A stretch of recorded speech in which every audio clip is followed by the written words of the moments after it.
Following the way of Jesus, yan po ang ating pag-uusapan ngayong umaga. Magandang umaga po sa inyong lahat. This is your Ate Mabs and welcome po sa ating pong daily devotion live dito po sa Ate Mabs TV at sa God Loves You Movement Facebook page at sa ating YouTube channel at Mabs TV. Magandang umaga po sa inyong lahat and I hope na maganda po ang inyong naging gising ngayong umaga ng Wednesday. Today is July 16, 2025 at kumusta po ang lahat? Kumusta ang inyong tulog kagabi? Kumusta ang inyong panahon sa inyong lugar? I hope and I pray na lahat po tayo ay nasa mabuting kalalagayan ngayong umaga. Ako po ay nalulugod kasi napakabuti ng Diyos na tayo patuloy na binibigyan ng kalakasan upang magpatuloy sa ating pong live devotion na ito. Nawa po sabayan ninyo ako. At habang ako po ay nag-share ng ating pong devotion, ay buksan na po ninyo ang inyong Bible sa Luke 9 verse 23 to 24.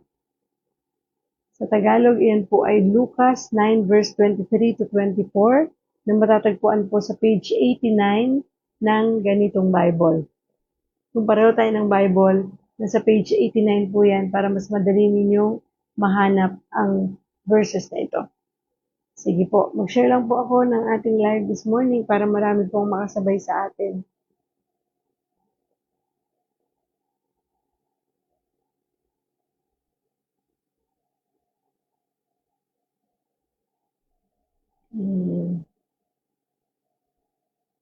Sige po, share lang po ako. Yan. Likod ko naman. Ito, mag-devotion. Po tayo.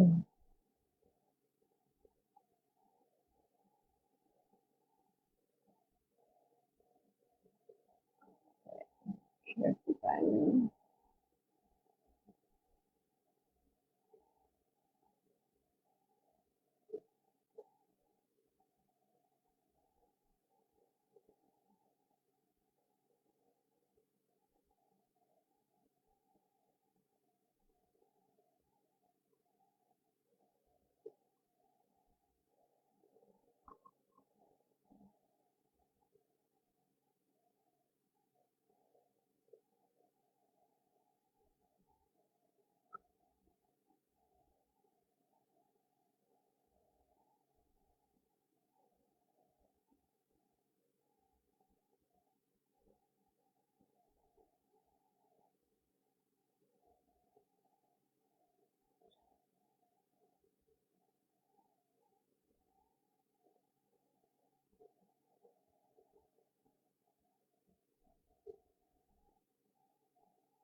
Good morning, good morning, good morning.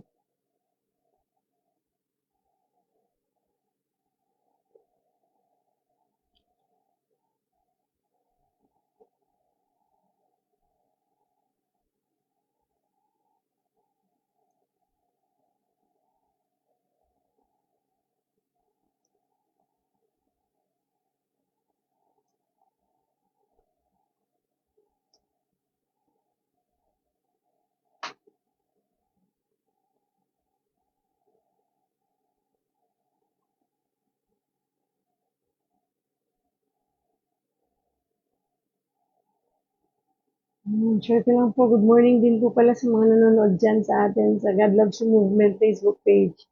Magandang umaga po.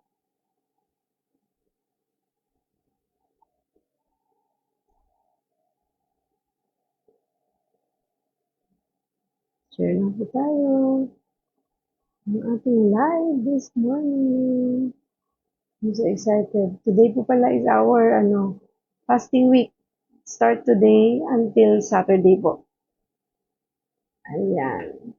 Share tayo.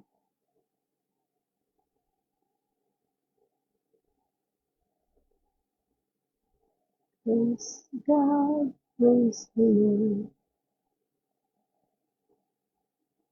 Wala kang katulad, wala nang papantay sa'yo.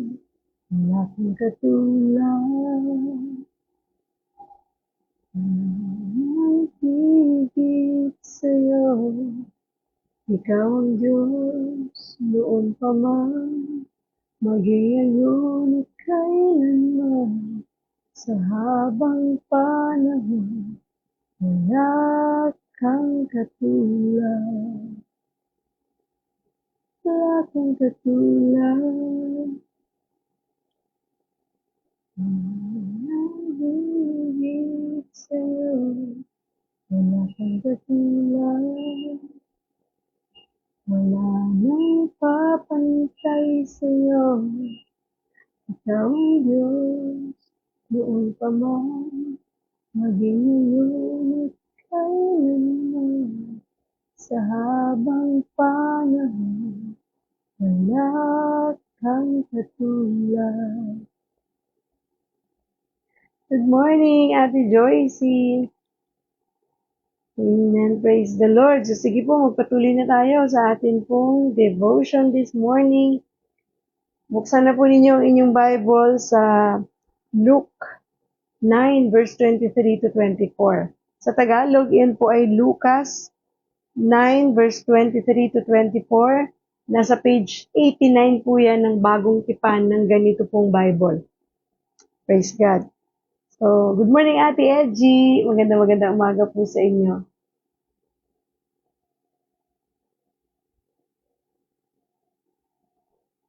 Okay, sige po, mag-start na po tayo. Basahin po natin ang ating pong verse na pagninilayan ngayong umaga ay matatagpuan po sa Luke 9 verse 23 to 24, New International Version. Then he said to them all, "Whoever wants to be my disciple must deny themselves and take up their cross daily and follow me. For whoever wants to save their life will lose it, but whoever loses their life for me will save it."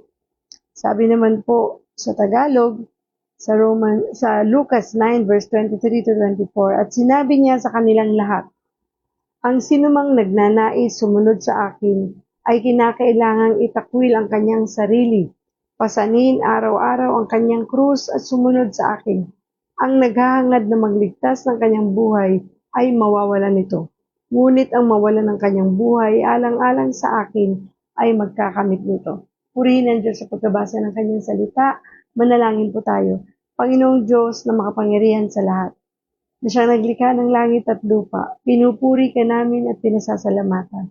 Ikaw ang aming tunay na Diyos, buhay, dakila at makapangyarihan sa lahat. Maraming salamat, Panginoon, sa umagang ito, na kami po ay binigyan mo ng muling pagkakataon upang maramdaman ka, ma-encounter ka at ma-experience ka, Lord God. Salamat po, O Diyos, sa pagmamahal mo. Salamat po sa buhay na walang hanggan. Samahan mo kami, O Diyos, sa umagang ito. Puspusin mo kami ng iyong pag-ibig at ng iyong banal na spirito upang malinaw naming marinig at maunawaan ang mga mensahe mo para sa aming lahat ngayong umaga. Nawa, O Diyos, anuman aming matututunan ngayong araw ay tumimo sa aming puso, maisabuhay namin at maibahagi rin namin sa iba. We love you, Lord God. We praise you and we honor you. Give us the wisdom, the knowledge, and the understanding. In Jesus' name we pray. Amen and amen. Good morning po, Ate Vilma Salupesa. Magandang umaga po. Good morning, Sis Haruka Chan. Magandang umaga po sa inyong lahat. I'm so blessed today. This is the day that the Lord has made. We will rejoice and be glad in it. So every day ng buhay natin ay dapat ipagpasalamat. So our verses for this morning na pagninilayan ay matatagpuan sa Luke 9 verse 23 to 24. Nang sabi po sa New International Version, then he said to them all, "Whoever wants to be my disciple must deny themselves and take up their cross daily and follow me. For whoever wants to save their life will lose it, but whoever loses their life for me will save it. Sabi naman po sa Tagalog, sa Lucas 9 verse 23 to 24. At sinabi niya sa kanilang lahat, ang sino mang nagnanais sumunod sa akin ay kinakailangang itakwil ang kanyang sarili. Pasanin araw-araw ang kanyang krus at sumunod sa akin. Ang naghahangad na magligtas ng kanyang buhay ay mawawalan nito. Ngunit ang mawala ng buhay alang-alang sa akin ay magkakamit nito. Purihin ang Diyos sa pagkabasa ng kanyang salita. Napakaganda po ng pangako ito ng Diyos. At tunay, no, na tayo ay tinuturuan ng mensaheng ito upang malaman natin kung ang pagsunod sa Diyos ay dapat nga ba natin gawin. At ang kalimutan ang ating sarili upang makasunod tayo sa Panginoon ay siyang dapat natin gawin. Kailangan ba ating kalimutan ang sarili? I-deny ang ating sarili. Pasanin ang krus.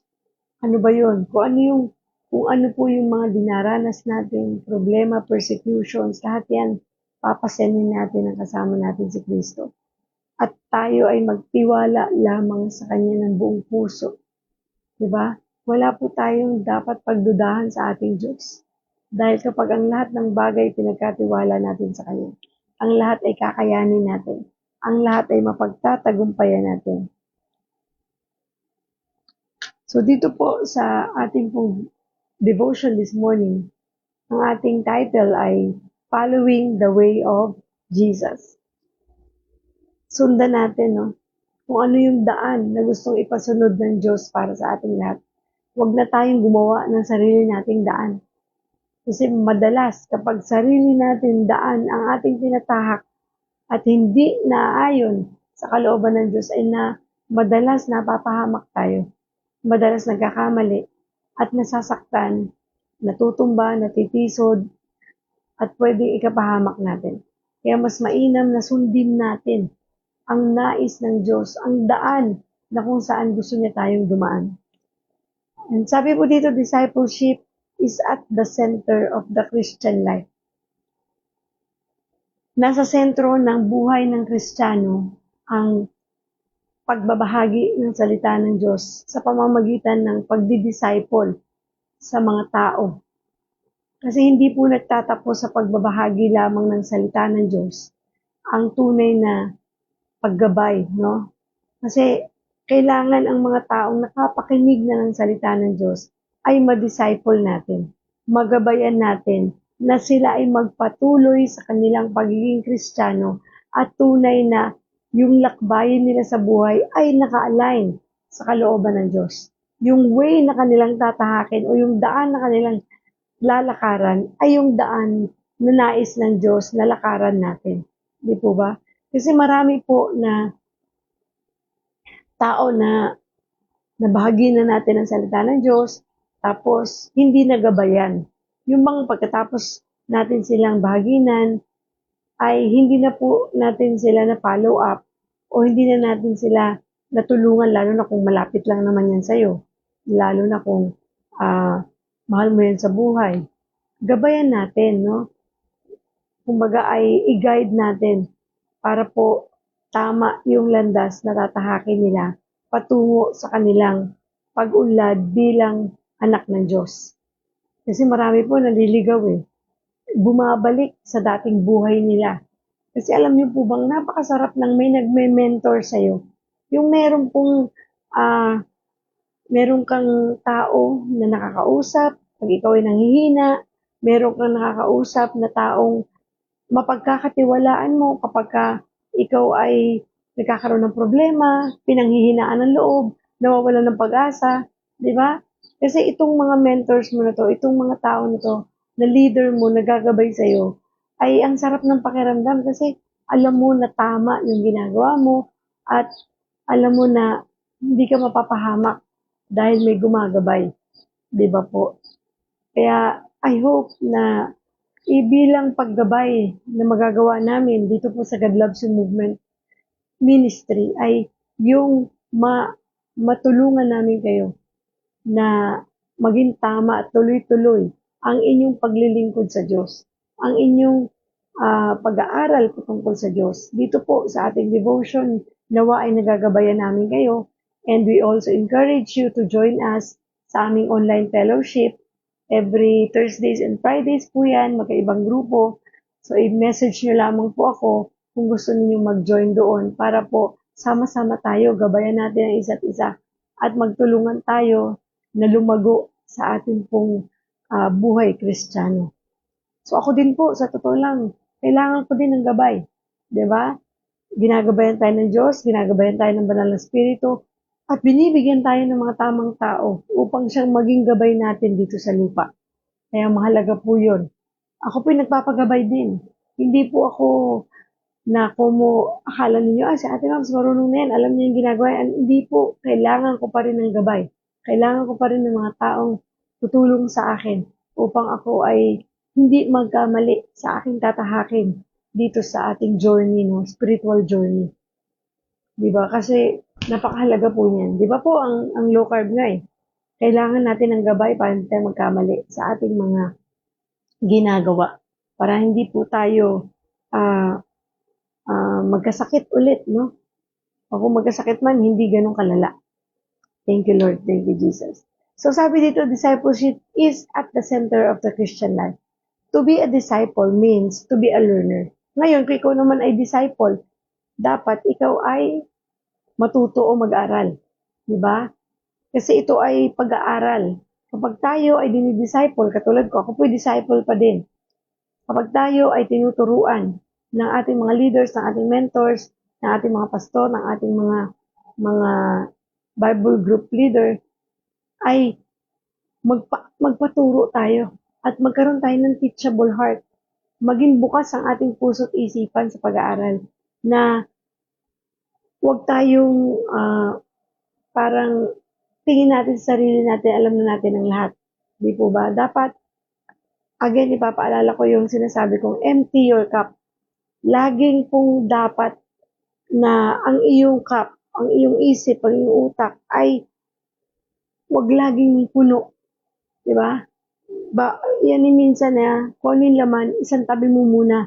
Nang sa ganun, pag may bagong itinuturo, ay tatanggapin mo ng buong puso para matuto tayo. Dahil sa bawat tao na magtuturo sa atin, magme-mentor, mag-lead sa atin, meron at meron tayo diyang matututunan. At tanggapin natin yan. Dahil yan ay bagay na kailangan natin sa ating paglago. And it means following after Jesus.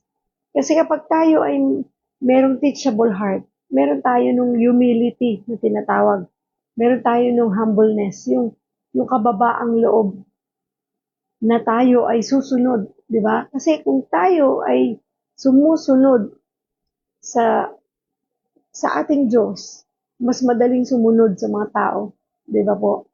Dahil yun po yung bagay na kailangan nating gawin sa ating buhay bilang Kristiyano, ang sumunod sa ating Diyos na buhay. And patterning our life after His.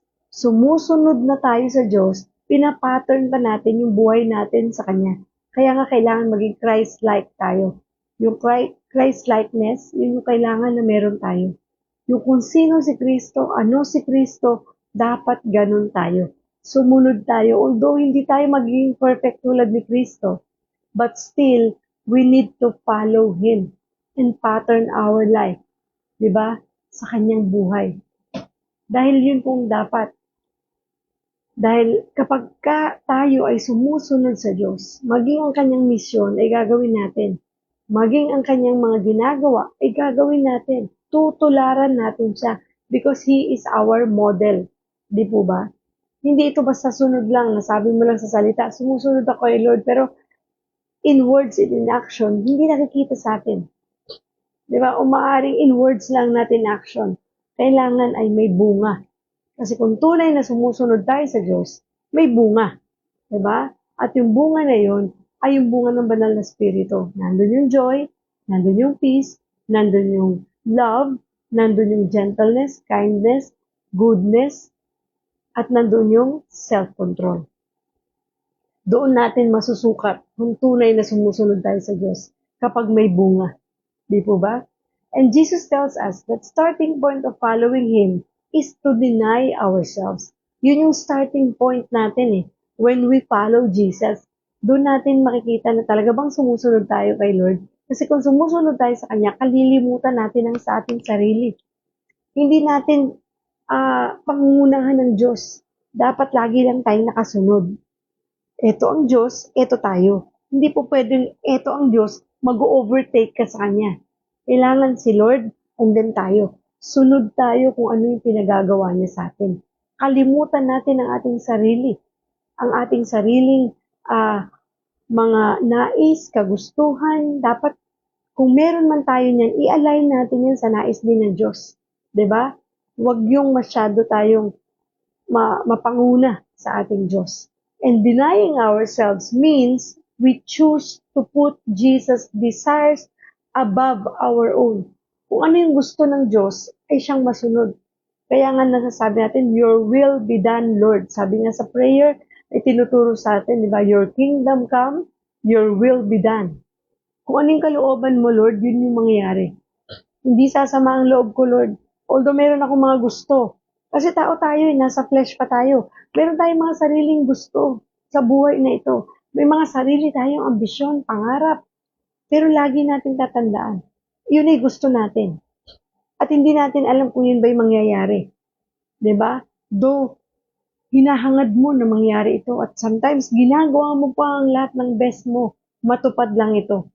Pero lagi nating tatandaan, tanungin natin ang ating sarili, naka-align ba ang mga desires ko, ang mga naisin ko sa buhay, ang mga pangarap ko, ang mga ambisyon ko, naka-align ba ito sa nais din ng Diyos para sa akin at para sa pamilya ko? Kasi baka hindi naka-align, ay kailangan natin i-check yan. Anong kailangan kong gawin, Lord? Lord, tell me what to do and help me on how to do it, Lord, para tama yung landasin ko, para hindi ako maligaw. This means also that we must come to recognize that we do not have all the answers or know the right way to go through our life. Diba? Dapat aminin natin sa ating sarili na although meron akong mga gusto sa buhay na ito, Lord, gusto ko yung mangyari yung gusto mo. At gusto ko, Lord, na ipaintindi sa aking isipan na hindi lahat ng bagay alam ko. Hindi ko alam ang lahat ng mga sagot sa mga tanong ko. 'Di ba? Andyan ka, Lord, para sagutin ito. Andyan ang iyong salita upang sagutin ito. 'Di ba? Kasi yun yung dapat na maintindihan natin. Wala tayong alam at wala tayong kayang gawin apart from the Lord. He is the only way, the truth, and the life. Siya ang buhay, ang katotohanan, at ang pag-ibig. Siya ang dapat nating tingnan, kilalanin, para tayo ay tunay na makasunod sa Kanya. At yung para matutunan natin yung tamang landas para sa buhay nating ito. Kasi po talagang ako'y relate dyan. Nung ako po ay nasa lumang buhay ko, actually, Christian na po ako nun.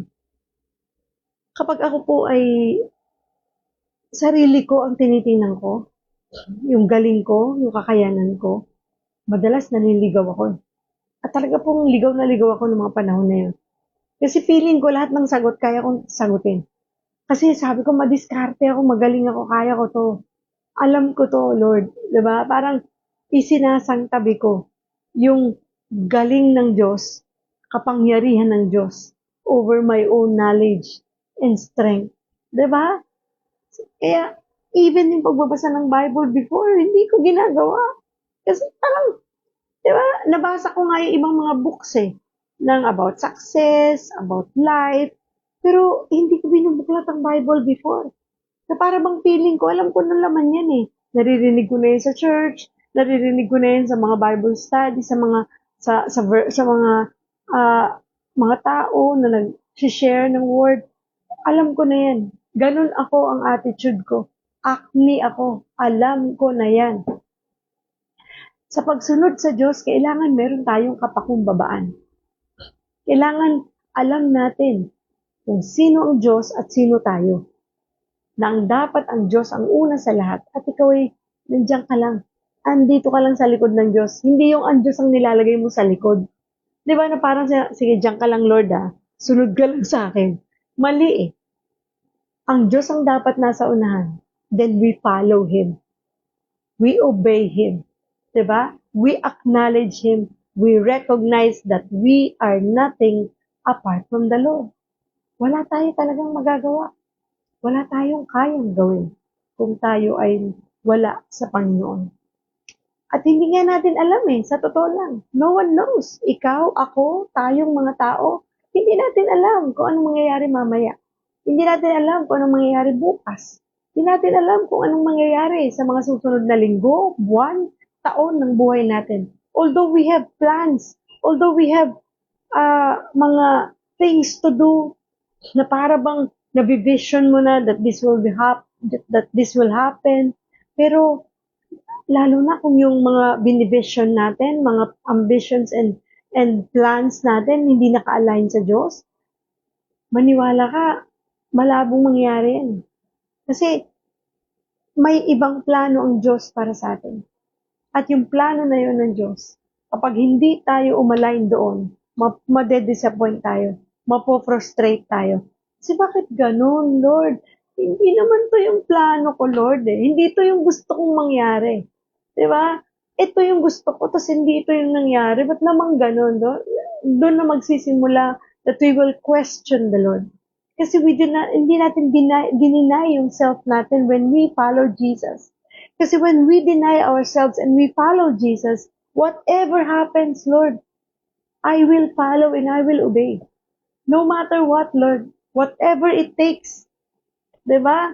I will follow, I will obey. And your will be done, Lord. Kung ano yung kalooban mo, Lord, yun ang mangyari. This is my plans. Yes, Lord, I will pray for it. Ito yung mga gusto kong mangyari, Panginoon, sa araw na to. Ito yung gusto kong mangyari sa buhay ko for the next 5 years. But, still, Lord, your will be done. Diba, dapat ganun tayo kabukas sa ating isip na anuman ang plano ng Diyos ay siya mangyari. Although you have your own plans, okay lang, Lord. Ang gusto ko lang, Panginoon, ano yung plano mo siya mangyari. Ilatag mo kung ano yung gusto mo sa Panginoon. Pero dapat mong tandaan na yung plano ng Diyos ang siya pa rin mangyayari sa buhay natin at tanggapin natin yun. Yun yung pagdi-deny ng ating sarili. Diba? Yun yung pinag-aaralan natin dito sa Luke 9, verse 23 to 24. And sabi dito, discipleship is not something we do once or twice. It is a lifestyle that must be lived out each and every day. Ito yung bagay na dapat na habit na natin, lifestyle na natin. Yung bang buhay na natin ito, na araw-araw ng buhay natin, nagdi-disciple tayo. Not once or twice, but every day sa buhay natin. Not once a week, not twice a year, not twice a month, but this must be our way of life. Buhay na. Parang pagkain, di ba? Kapag kumakain ka, parang hindi ka kumpleto sa buong maghapon pag di ka kumain. Ito rin ay ganun ang discipleship. Lifestyle na. Parang low carb. Low carb is a lifestyle. Yung way of eating mo, yung tamang pagkain mo, habit mo na yan. Yung anumang diet ang ginagawa mo sa buhay mo, ginagawa mo ng lifestyle yan. Same thing sa ating spiritual na buhay. Meron gawin din natin tong lifestyle. 'Di ba? Ang pagdi-disciple, ang pagbabahagi ng salita ng Diyos at ang paggabay sa mga taong ito. Kaya nga po, sa amin po dito ay meron kaming D-group. 'Di ba? Yung tinatawag na discipleship group na kung saan doon ay ginagabayan ang bawat miyembro doon na sa kanilang journey ay tamang landas yung kanilang tatahakin na papunta sa nais ng Diyos sa buhay nila. Hindi yung kanya-kanya tayo ng ginagawa. Kasi iisang Diyos natin Dapat united tayo. 'Di ba? Nasa iisang body of Christ tayo. Dapat iisang galaw natin. Iisa yung ating laman ng isip, lahat nakasentro sa Diyos. Di po ba? Kaya napakahalaga nung meron kang dinidisciple. Yung discipleship para sa'yo is a lifestyle. Di ba po? Good morning, Ate Lilian Arevalo. And good morning, Sis Williams, yan, ang aking D-group leader. Thank you po for watching. Good morning, good morning, Kuya Alan. Magandang umaga sa'yo. So, again, discipleship is not something we do once or twice. It is a lifestyle that we must live out each and every day. We will spend our entire lives becoming more like Jesus. Kasi di ba si Jesus Christ, talagang simula't simula, wala na siyang ginawa kung hindi maglakbay, umikot, para magbahagi, mag-disciple. Magbahagi, evangelize, and disciple. Kasi yung evangelism, magkaiba sa discipleship. Kasi evangelism, nagbahagi ka lang ng salita ng Diyos. But in discipleship, ginagabayan mo na sila para sa kanilang spiritual journey. Para hindi na sila maligaw at hindi sila bumalik sa kanilang dating buhay. Para po magtuloy-tuloy sila sa kanilang paglago. Kaya nga po sa aming church, sa CCF ay talagang tinuturuan na ang tao ay magle-level up.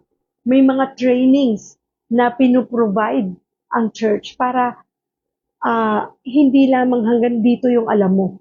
Kasi yung atin pong pagiging anak ng Diyos, hindi nagtatapos na kilala lang natin si Kristo. Tinanggap mo na siya as your Lord and Savior, kailangan lumalim ka sa iyong pananampalataya. Bakit? Kasi the more ka lumalalim sa iyong pananampalataya sa Diyos, tumitibay ka, tumatatag ka, na kahit anong bagyo ang dumaan sa iyo, problema, pagsubok, sakit, karamdaman, hindi ka kayang itumba. Mananatili kang matatag kasi ang pundasyon mo matibay, nakaangkla sa Diyos. 'Di ba? Kasi lumalim na yung pagkakilala sa Diyos na humahawak ng buhay mo. 'Di ba po? Kaya nga, we encourage you to attend Bible studies, involve sa church, sa local church ninyo. Kung meron local church dyan sa inyong lugar, ay magpakalalim kayo. Kung kayo naman ay meron ng church na kinabibilangan, mag-involve kayo doon. Mag-ministry kayo, mag-attend kayo ng Bible study, aside dito sa pag-attend niyo ng devotion natin, sa fellowship natin dito online. Kasi kailangan natin yun eh. Kasi ang bagyo ng buhay, hindi po tumitigil. 'Di ba? Patuloy at patuloy tayong talagang babanggain yan, sasapulin yan. At para hindi ka itumba niyan, magpakatatag tayo sa ating pananampalataya sa pamamagitan ng pag-aaral ng salita ng Diyos. Pananalangin sa bawat oras. Aralin natin ang laman nito. Kasi this is our life. Ito yung buhay natin eh. Dito lahat nakasulat yan. At sometimes, hindi madaling mag-aral ng mag-isa eh. Kaya nga po, mag-involve tayo, no? Mag-join tayo sa mga Bible study group. Kasi doon tayo gaganahang magbasa. Doon tayo matututo kung paano ba ito binubuklat, kung paano ba ito inaaral. Doon tayo matututo. Matututo tayo sa pag-aaral ng salita ng Diyos. Matututo tayo sa mga experiences sa mga taong nandoon, sa kanilang mga personal testimonies, diba? Napakahalaga po niyan. At huwag nating baliwalain po na hindi tayo nagbibigay ng oras sa pag-aaral ng salita ng Diyos. Kasi kailangan tayong maging, yung buhay natin, dapat we spend our entire lives becoming more like Jesus. Yun dapat yung number one goal natin sa buhay natin ito. Aside from the goals na ginagawa natin sa ating businesses, sa ating trabaho, kailangan meron din tayong goal na talagang yung buhay natin, our entire lives, becoming more like Jesus. Diba? Napakasaya. Kapag na-meet natin yung goal natin na yun, araw-araw ng buhay natin. Kasi yun talaga ang kailangan natin gawin. The way of life Jesus modeled was to suffer on the cross. When we deny ourselves, we choose to humbly follow Jesus. Kasi minodel ng Lord, di ba? Ang tunay na pagpapasakop, ang tunay na pagsunod sa pamamagitan ng kanyang pagpapapako sa krus, yung kanyang pagsasuffer, yung kanyang pagdurusa nung siya ay pinako sa krus, nung binuhat niya yung krus. Imagine niyo, Diyos siya na nagkatawang tao. Tapos, talagang hinayaan niyang siya ay i-persecute, hayaan saktan ng tao, magpakumbaba, na hindi lumaban, hindi nagalit, hindi niya ipinakita na sumama loob niya sa mga ginagawa ng tao. Talagang makikita mo yung tunay na pag-ibig ng Diyos nung siya ay sumunod, no, ginawa niya yon para sa ating lahat upang tayo matubos sa ating mga kasalanan. Imagine mo, sabi nga, in a snap of a finger, pwedeng ganun lang maglaho ang lahat ng mga taong nananakit kay Jesus Christ during that time. Kaya lang hindi yun ang nakatakda at hindi yun ang tamang pagsunod. Diba? Ipinakita niya, minodel niya, dinemonstrate niya sa ating lahat na ganun ang tunay na pagpapakumbaba. Sumunod siya. Diba? Ginawa niya. Bagamat Diyos siya. Tayo pa ba na tao ang hindi nating gagawin? Nakalimutan ng ating sarili, sumunod sa Diyos. Diba? Sabi dito, sa verse 23 ng Luke 9, at sinabi niya sa kanilang lahat, ang sino mang nagnanais sumunod sa akin. Ang linaw po ang sino mang nagnanais na sumunod sa akin ay kinakailangang itakwil ang kanyang sarili. Pasanin araw-araw ang kanyang krus at sumunod sa akin. Hindi po literal to, nakukuha ka ng krus, pasanin mo, di ba, araw-araw.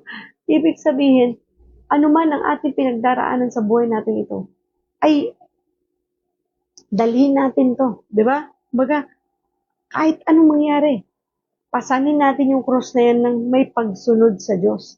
Dahil di naman tayo pababayaan ng Panginoon eh. At ang sabi pa niya sa verse 24, ang naghahangad na maligtas ng kanyang buhay ay mawawalan nito. Ngunit ang mawalan ng kanyang buhay alang-alang sa akin ay magkakamit nito. Grabe, lalim. Ano? Diba? Kasi tunay naman eh. Diba natandaan nyo? Nung tayo ay tumanggap sa Panginoon, tanggapin natin si Kristo bilang Diyos at tunay natin tagapagligtas.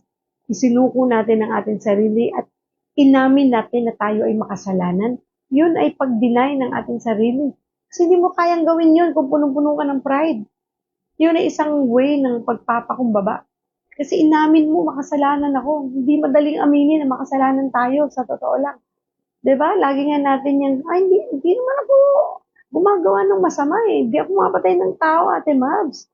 Ano bang kasalanan lang kailangan ko isuko sa Diyos? Diba? Kala kasi natin, pag sumuko tayo ng ating kasalanan sa Diyos, yun yung mga kailangan sobrang bigating mga kasalanan. Alam niyo po ba na nasusulat yan sa Revelation and even sa iba pang mga book ng Bible yung, na ang simpleng pagsisinungaling ay isang kasalanan. Eh sinong tao hindi nagsisinungaling? Sige nga po. 'Di ba? Yun lang sabihin mo hindi ako sinungaling, eh isa ka lang sinungaling. Kasi walang taong hindi sinungaling. Lahat tayo nagsisinungaling. Meron pa nga tayong tinatawag na white lies eh. 'Di ba? Walang white lies, dark lies, black lies. Walang ganon. Pag kasinungalingan, kahit paanong sabihin mo dyan na white lies yan, kasinungalingan pa rin yan. At yan ay isang kasalanan. So, hindi kailangan mangalunya ka para lang sabihin mong makasalanan ka. Simpleng pagsisinungaling, nagkakasala ka na. So, yun yung bagay na kapag tinanggap mo na ikaw ay makasalanan, na ikaw ay nagkasala sa mata ng Diyos, sa harapan ng Diyos, ay tunay na nagpapakumbaba ka na. At kapag meron ka ng ganun, doon nalalabas yung pagtitiwala at pananampalataya mo sa Diyos na kaya mo na siyang tanggapin bilang Diyos mo at tunay mong tagapagligtas. At doon mo matatamasa ang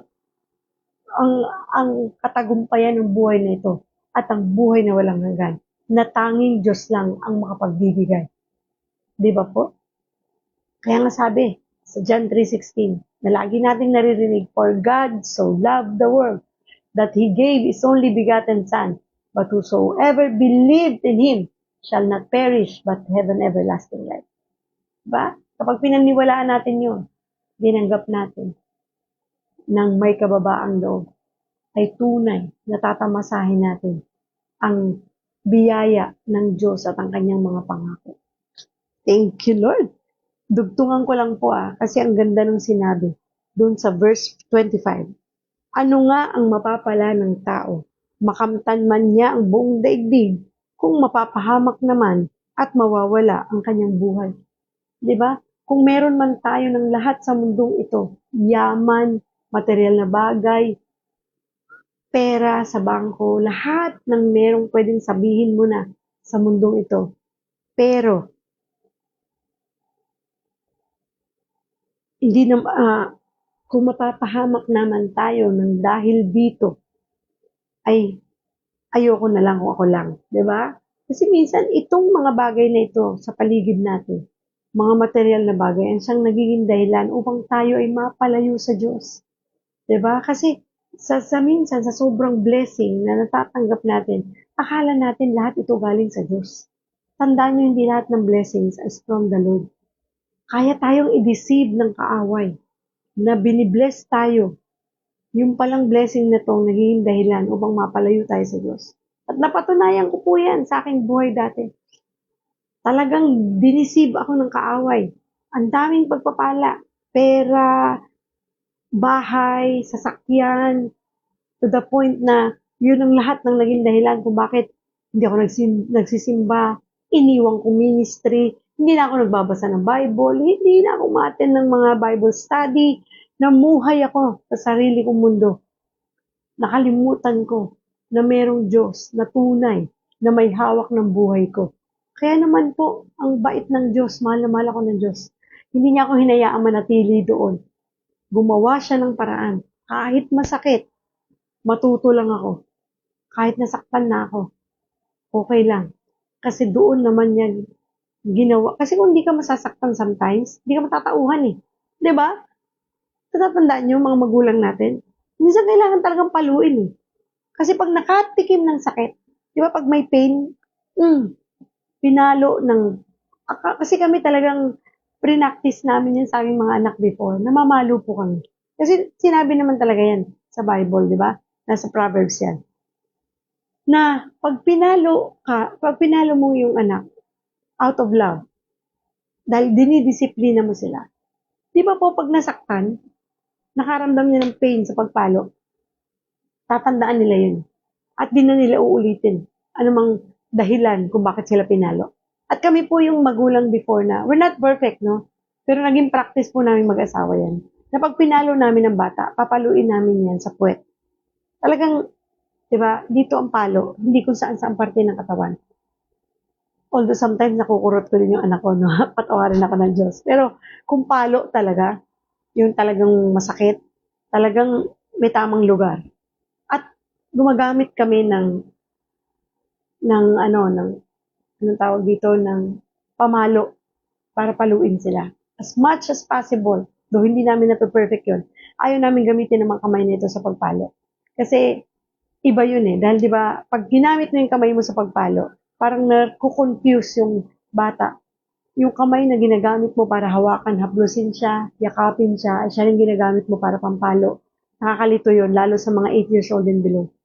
So, dapat po, paluin mo siya talaga nung pamalo. Sa totoo lang, meron pa nga sa mga Bible bookstore na nabibiling pamalo talaga eh. 'Di ba? So, yun ang gamitin natin. Kasi, kailangan danasin natin yung mga pagsubok na yan. Panggising yan. Para tayo ay matauhan. Palo, sa akin para sa akin po, palo ng Diyos yan.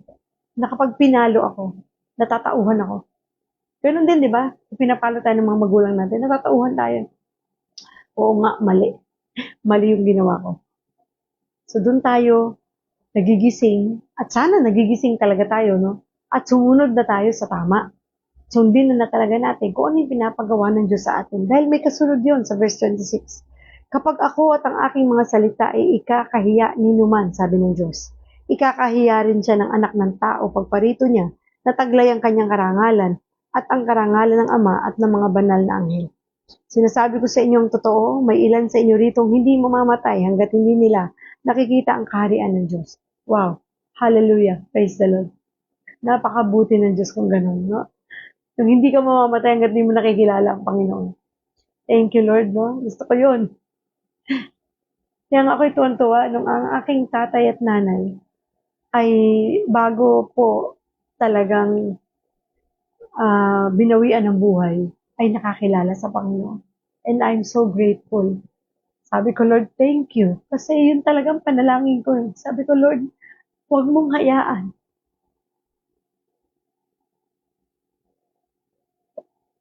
na kunin mo ang tatay at nanay ko na nabawian sila ng buhay nang hindi nakakakilala sa iyo.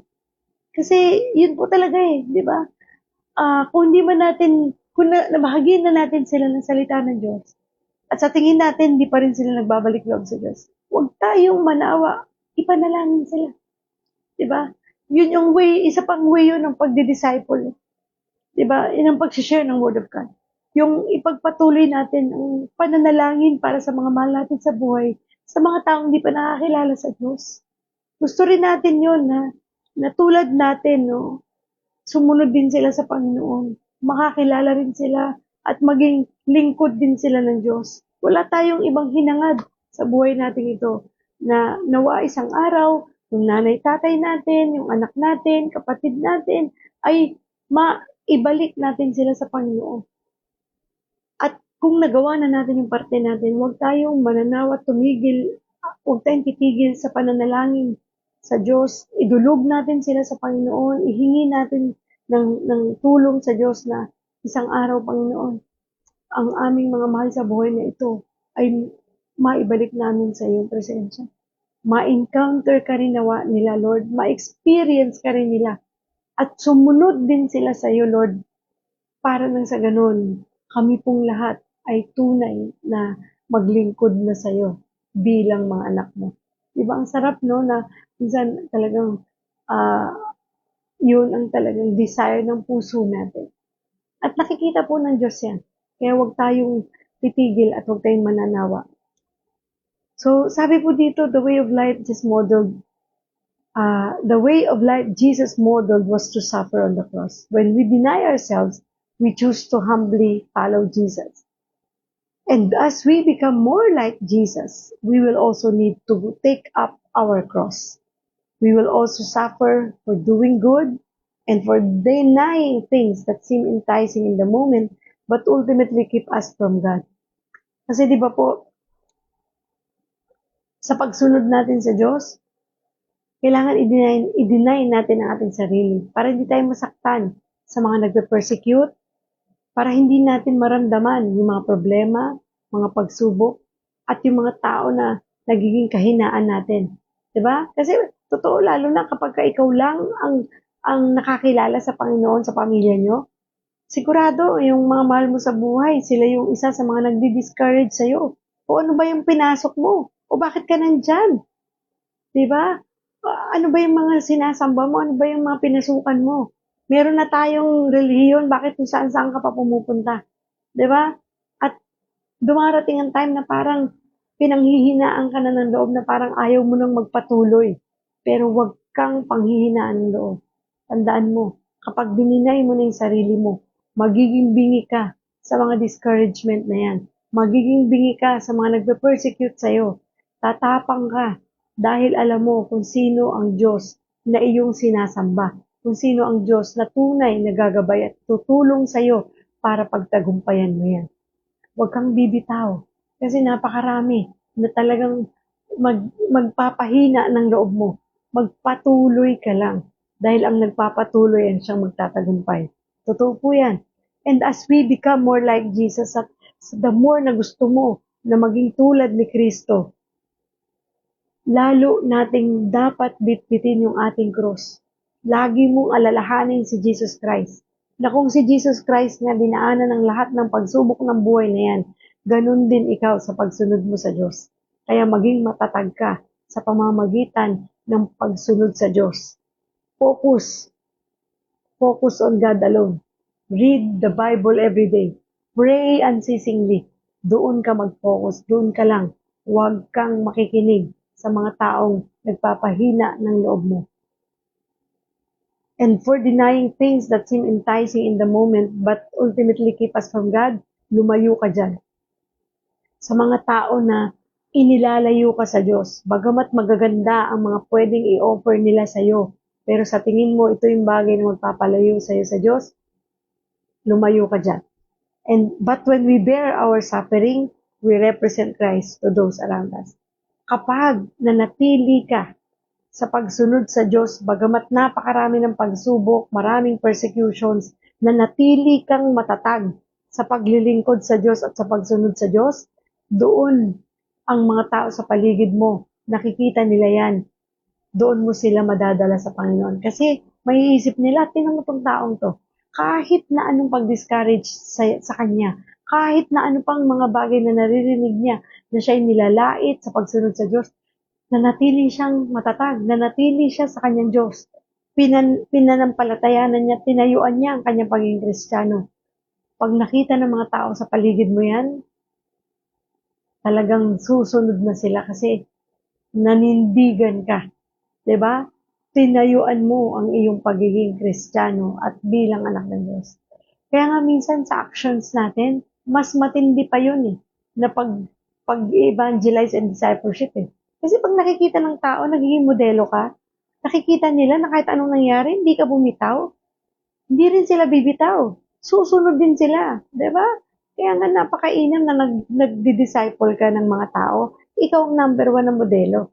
Dapat ikaw yung nakikitaan nila ng tunay na pagsunod sa Diyos para hindi sila ma-stumble, hindi sila panghinaan ng loob. Kasi sa totoo lang, sa ayaw natin at sa gusto, kapag may inililid kang mga tao, nakatingin sila sa'yo. Tinitingnan ka nila bilang modelo nila. Kaya po bantay tayo sa ating mga sarili, no? Kasi baka mamaya di mo napapansin, nakatingin pala yung anak mo sa'yo. Bilang Kristiyano, tinitingnan ka pala niyan. Binabantayan nga si mami, tingnan mo. Ganun pala siya. Sumusunod sa Diyos, pero may ibang ginagawa. Di ba? So, bantay talaga sila. Sa totoo lang. Kaya, tayo rin, magpabantay tayo sa Diyos at sa banal na Espiritu. Kasi hindi po tayo perfect at never tayo magiging perfect. Pero kapag may perfecto tayong Diyos, na tunay na gumagabay sa atin at tumutulong sa atin, magiging perfecto tayo sa mata ng tao. 'Di ba? Makikita kasi nila, hindi na tayo. Kasi dininay mo yung self mo Ang makikita na nila, ang Panginoon na namumuhay sa iyo. Thank you, Lord. Thank you, Jesus. So, sabi dito, the paradox of following Jesus is that when we give up our life for His sake, we receive eternal life in return. Di ba po? Totoo yun? Nung tayo sumuko sa Diyos, lahat nagpakumbaba dahil inamin natin tayo makasalanan, tinanggap natin si Kristo as our Lord and Savior. Ano ang natanggap natin? Buhay na walang hanggan. Pero when we hold on to our life and keep it from Jesus, we don't get to experience the abundant life that He promises. Pero kapag nanatili tayo na sa pride natin, sa sarili natin, na parang tayo ay kaya natin ang buhay natin apart from the Lord, na may magagawa tayo kahit wala ang Diyos, na nakasentro ang buhay natin sa ating sarili, self-centered imbes na God-centered, mapapansin mo, hindi mo nararanasan ang biyayang nagmumula sa mga pangako ng Diyos. Yes, maaring blessed ka ngayon, pero pansinin mo kung yung blessing na natatanggap mo ay blessing na papalapit sa Diyos o blessing na papalayo sa Diyos. Di ba? Doon mo po mapapansin niya. Binibless ka ba? Pero yung blessing na natatanggap mo ay mas lalo ang lumalapit sa Diyos. O blessing na, yes, binibless nga ako.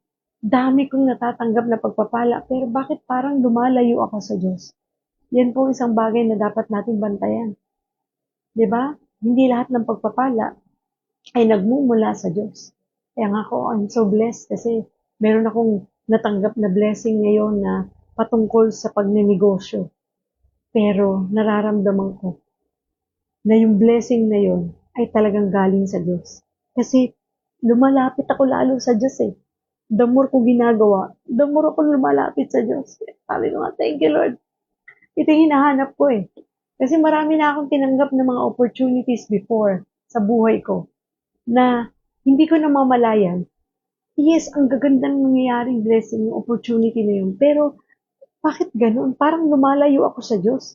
Imbis na lumalapit ako sa Panginoon. Kasi dahil sa mga opportunities na yun, iniwan ko lahat. Iniwan ko ang church, hindi na ako nagsisimba.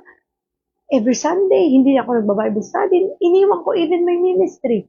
Pagka ganun ang blessing na nangyayari sa'yo, hindi po blessing yan. Kasi napapalayo ka sa Lord eh. 'Di ba? Yung pag nawawalan ka na ng oras sa Panginoon, na para bang mas priority na yung business mo kaysa sa gawain mo sa Diyos, teka muna. Hindi na po tamang blessing yan. Pero kapag ang negosyo mo, ang trabaho mo, ay lalo kang inilalapit ng Diyos, lalo kang inilalapit ng trabaho at ng negosyong ito sa Diyos, yun yung tamang pagpapala. So, bantayan natin po yan, ha? Huwag nating hayaan na ang mga blessings na ito ay maging daan pa para tayo mapalayo sa Panginoon. Be very, sensitive. Ipag-pray natin ang lahat ng ito para po huwag tayo mapalayo at mapahiwalay sa Diyos. Okay po ba? So, yun yung gusto natin, di ba? Ang buhay natin ay mapalapit sa Diyos dahil kapag napalapit tayo sa Diyos at lalo tayong lumalim sa Panginoon, nakikita natin ang kanyang mga pangako at tunay na nararanasan natin ang tunay na pagpapala na sa kanya nagmumula. Kasi andun yung kagalakan eh. Nag-uumapaw. Thank you, Lord. So take some time today. Yun na ko lang yung oras. Take some time today to consider how you're living a life of discipleship. Take inventory in the ways you're denying yourself and living for Christ. Ikaw lang din po makakasagot niyan. Ikaw lang din ang makakapag-check sa puso mo kung ikaw nga ba ay tunay na nakakasunod sa Diyos, kung ang buhay mo nga ba ay talagang tunay na naka-align sa kalooban ng Diyos, ikaw nga ba ay tunay na nag-o-obey sa mga nais na ipasunod ng Diyos sa iyo. Ikaw lang din yan. Hindi kita pwedeng i-judge o ng sino mang tao sa paligid mo. Ikaw lang at ang Diyos ang tunay na nagkakaalaman niyan. Kaya nga po, magpaayos tayo sa Diyos, magpasakop tayo sa Diyos, at tunay na i-surrender natin ang lahat-lahat sa Panginoon. And take inventory in the ways you are denying yourself and living for Christ or living selfishly for your own pleasure and gain. Commit to following Jesus no matter how hard the path gets. Kahit anong hirap ng dinadaanan natin sa pagsunod sa Diyos, manindigan ka. Be committed in following Jesus. Huwag kang paapekto sa iyong paligid at huwag kang bibitaw kahit anong mangyari. And pray for strength and endurance as you follow Him. Sabi nga, sa pagsunod natin sa Diyos, hindi naman po mawawala ang mga problema at pagsubok. Kung kaya, ang maging panalangin natin, Lord, palakasin mo ko. And give me that endurance para anuman ang aking pagdaanan, anuman ang maging balakid sa dadaanan ko sa pagsunod sa iyo, ay hindi ko ito raramdamin kasi naniniwala ako pagkasama kita, kakayanin ko ang lahat. Di ba po? Kaya naman po, huwag tayong titigil sa pagsunod natin sa Diyos. At huwag nating hayaan na hindi tayo magbahagi ng kanyang salita sa iba at mag-disciple sa mga tao upang magabayan din natin sa mga katuruan na nais ng Diyos na matutunan din nila. Maraming salamat po. Let's pray. Maraming salamat o Diyos sa napakabuti mong puso. Pinupuri ka namin, pinasasalamatan. Tunay na ikaw ay Diyos na buhay, dakila at makapangyarihan sa lahat. Napakabuti mo para ibahagi mo ang iyong mensahe sa amin ngayong umaga. Nawa o Diyos, natutunan namin ito ngayong araw at tumimo to sa aming puso at maisabuhay talaga namin, Panginoon, ang tunay na pagsunod sa iyo. Yung totoong pagsunod, Lord. Yung hindi ikaw ang nasa likuran, kundi ikaw ang nasa unahan at kaming nasa likod mo. Sumusunod lang sa nais mo, Panginoon. At huwag kaming sasama ang loob o magagalit kapag hindi nangyayari ang mga bagay na gusto naming mangyari sa aming buhay. Sapagkat, Lord, ikaw ang nakakakita ng aming kinabukasan. Ikaw ang nakakaalam kung ano ang dapat at tama at nararapat para sa amin. Nawa o Diyos ay matuto kami na laging magtiwala sa iyo. Sumunod sa iyo ng may pagpapakumbaba. Kalimutan namin, Panginoon, ang aming sarili at sumunod kami sa iyo. Maraming salamat sa pagre-remind mo sa amin, Panginoon. At nawa o Diyos, patuloy ka naming maranasan patuloy naming ma-experience at ma-encounter ka, Lord, sa pang-araw-araw naming buhay. Dahil dito, lalo kaming tatatag, Panginoon. Thank you, Lord God, sa lahat ng mga taong nanonood ngayon at sa lahat ng mga taong makakapanood nito. Nawa, sa mga taong hindi pa nakakakilala sa iyo, Lord, ay magkaroon sila ng puso na may pagpapakumbabang aminin na sila'y makasalanan. Tanggapin ka bilang Diyos at tunay nilang tagapagligtas. Talikuran ng mga lumang buhay at ikaw na, Lord, ang siyang maghari sa kanila. Panginoon, tulungan mo pa kami sa araw-araw ng aming buhay. Nawa, ikaw lamang ang maitaas, madakil at maluwalhati sa bawat sandali ng aming buhay. Thank you for everything, Lord. Thank you for your grace, for your mercy, for your kindness, for your gentleness, for your goodness. Thank you for your love. Thank you for your joy and peace na binibigay sa amin. Maraming salamat, Lord. I-bless mo po ang ating Mavs TV family. God loves you movement ministry.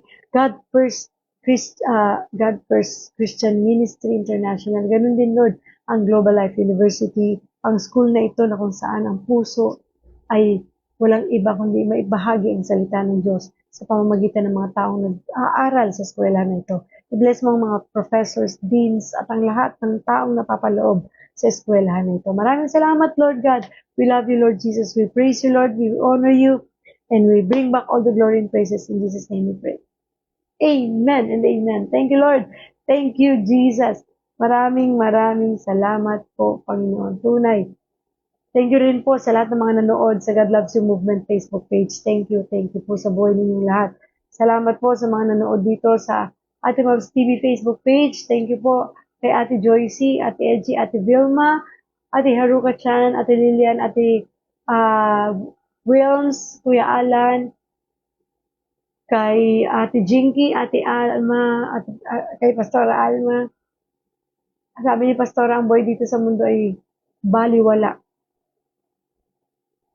Ang buhay sa kabilang buhay ang mas mahalaga dahil doon makakasama natin ang Diyos. Desire the eternal life than the short life here on earth. Amen. Yes po, meron pong nabibiling Punishment of Love sa Christian bookstore. Yes, Lord. Thank you, Ate Lucy, at thank you, Ate Gloria. Thank you po sa buhay ninyong lahat. And I hope to see you all again tomorrow sa atin pong daily devotion live. Malate ng konti, hintayin niyo lang po ako. And I hope na mag-follow po kayo sa ating Mavs TV Facebook page and God Loves You Movement Facebook page. Mag-subscribe din po nawa kayo sa ating pong YouTube channel, ating Mavs TV, dahil doon po mapapanood din ninyo lahat ng mga videos na nandito sa ating Facebook account. So maraming salamat po sa inyong lahat at naway patuloy tayong pagpalain ng Diyos at maging pagpapala tayo sa ibang tao sa pamamagitan ng pagbabahagi ng kanyang salita. Thank you po and God loves us so much. Don't forget to continue yung ating pong 31 days Bible Reading Challenge. Tayo po ay nasa day 9 today. Day 9 na po tayo, chapter 9 ng Book of Proverbs o Aklat ng Kawikaan. Sana po ay nakakasunod kayo. Kung medyo nalilate ng konti, okay lang po yan. Walang problema po. Basta magpatuloy lang tayo. Di baling minsan naka-skip kayo, okay lang. Ituloy nyo lang the following day. Ang importante, ipagpatuloy at subukan natin na maging habit natin ang pagbabasa ng Bible. So maraming salamat, Ate Jinky, and God bless po sa inyong lahat. Sa mga may birthday dyan, happy birthday po sa inyong lahat. Sa mga may anniversary, happy anniversary. God bless po. Bye-bye po. See you all again tomorrow. Always remember, God loves you. Bye!